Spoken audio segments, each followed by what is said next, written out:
right. Thanks for coming to the show, everybody. I'm not Craig Sewing, but I want to shout out to Craig for giving me the opportunity to take over the ship for the day. My name is Brian Lewis, and I'm one of the real estate elite that comes on the show on a regular basis. And he's going to let me take over the show, and I appreciate that. And our theme for today's show is going to be freedom. So we thought with the 4th of July coming up tomorrow, everybody gearing up, getting ready for the big holiday in San Diego, packing their stuff, getting ready to head out to the beaches and the fun spots that we have around town. We thought we'd talk about that and spend most of the hour talking about what freedom represents to people. And with that, I'm bringing on some very special guests today and talking about a foundation and a charity that creates events and creates freedom for people all around the globe at this point, Challenged Athletes Foundation.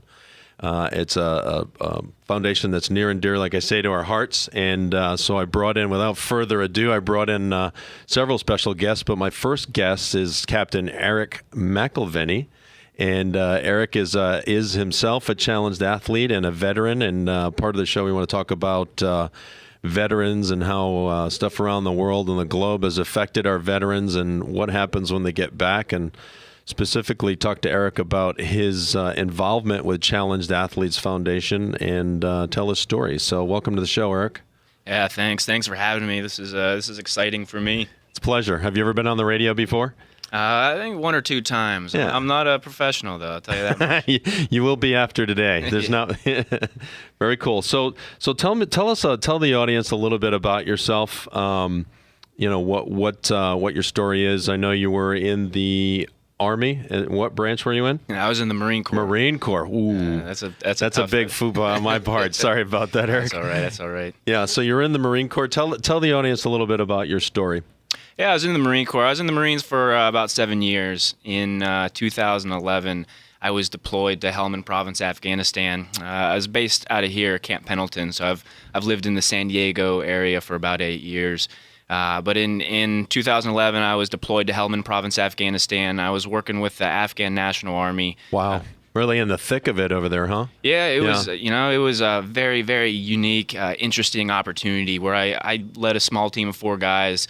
And we were mentors and advisors to the Afghan Army, during combat operations. So it was a really neat experience, living the culture and really becoming friends with some of the Afghan soldiers and realizing that they do have the capacity to fight the Taliban and to protect and serve their country. And at that time, the job of mentoring and advising and training the Afghans was very important. Very cool. As we're pulling out of Afghanistan. So our theme means a lot to you, I would think, the theme of freedom and teaching them how to keep things free and you being over there and can't thank you enough for your service and what you've done for our country and what you've done for, the people of the United States, not only, but the people of Afghanistan, people around the world. So much appreciated. I'm sure you hear it a lot, but we're going to keep saying it again today. So.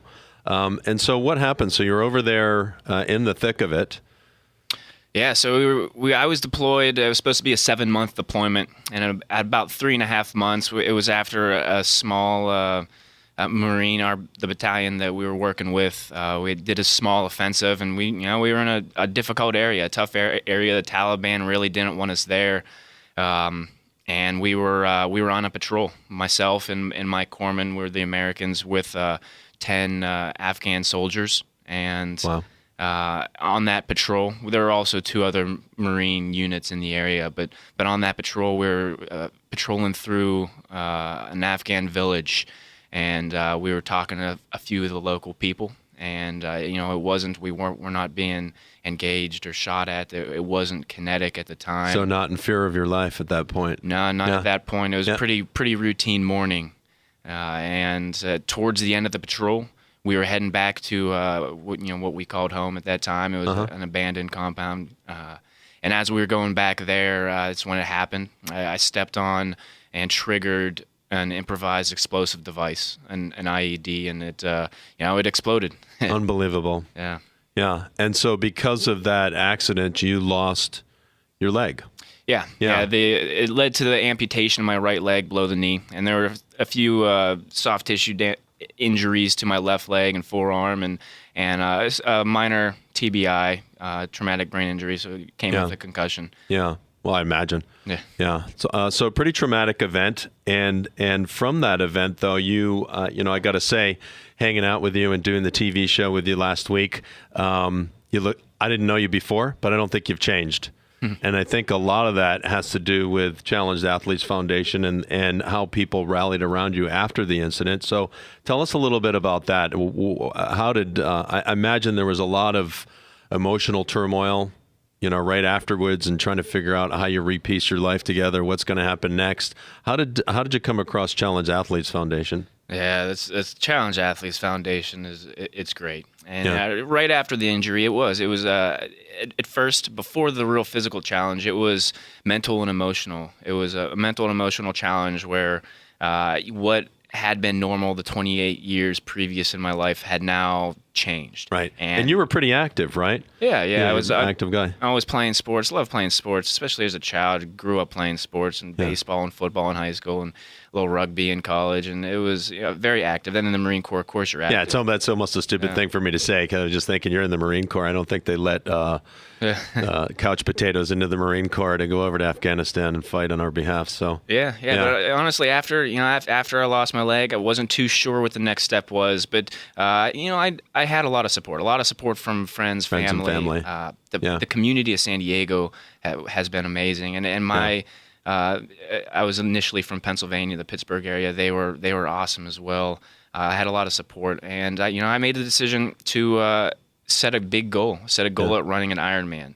And wow, that's kind of when while you were in rehab. Yeah, I was still in the hospital at that point. So what do they do? So did you end up coming back to the United States? Were you flown back home? Were you in like one of these facilities where they do rehab for veterans? Yeah, it was a quick trip back home. Actually, I was injured in Afghanistan. I spent a day or two in Germany, a day on the East Coast at Walter Reed, Bethesda, and then I was back in San Diego. I did a handful of surgeries in my rehab out here in San Diego at Balboa, the Naval Hospital.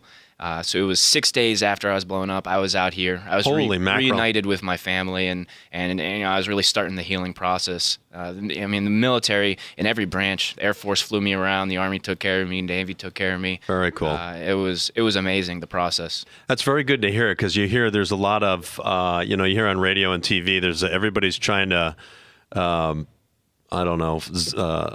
figure out what's going on with the VA system and the VA hospitals and the backlog of patients. And it's good to hear your story that it is a system that works for our veterans that are injured, that they come back and they're not just left to fend for themselves. So pick it up how did CAF appear into your life? So you decided to do a triathlon. That's crazy. We've got some other guests coming on that have done them. I've attempted to do, I've done a half, but a full triathlon. Yeah, that was kind of a full Ironman. I didn't know. I set a few goals. One was to be standing when the rest of my Marines got back 3 months later. Very cool. That was a goal, and that was a short-term goal. And then I set a long-term goal. I didn't know when. I didn't know if it was 5 years, 10 years, 15 years after the incident, but I wanted to eventually run an Ironman triathlon.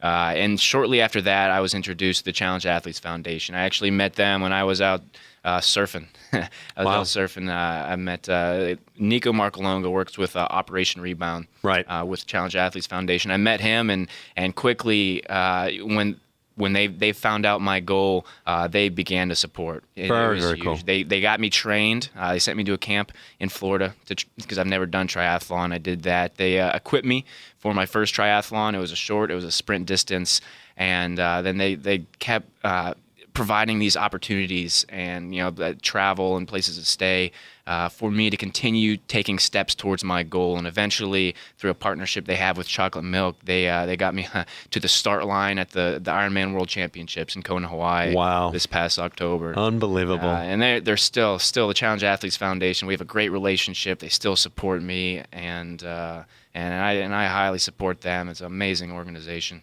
Great story, Eric, and very pleased to have you on. I appreciate you coming on. want to tell the audience that, at any point during the show, we want to remind you that you have the opportunity, if you want to reach out to me and text me at 619-300-5032. Text the word donate.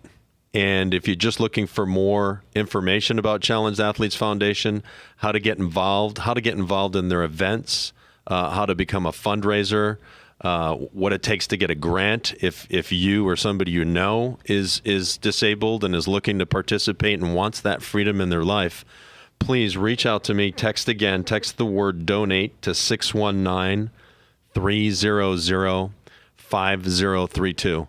And so, Eric, tell me, how'd you do in the triathlon? How'd you do in the Ironman? It went well. It went just about as planned. I ran 11 hours and 54 minutes. I was shooting for 11 hours and 30 minutes.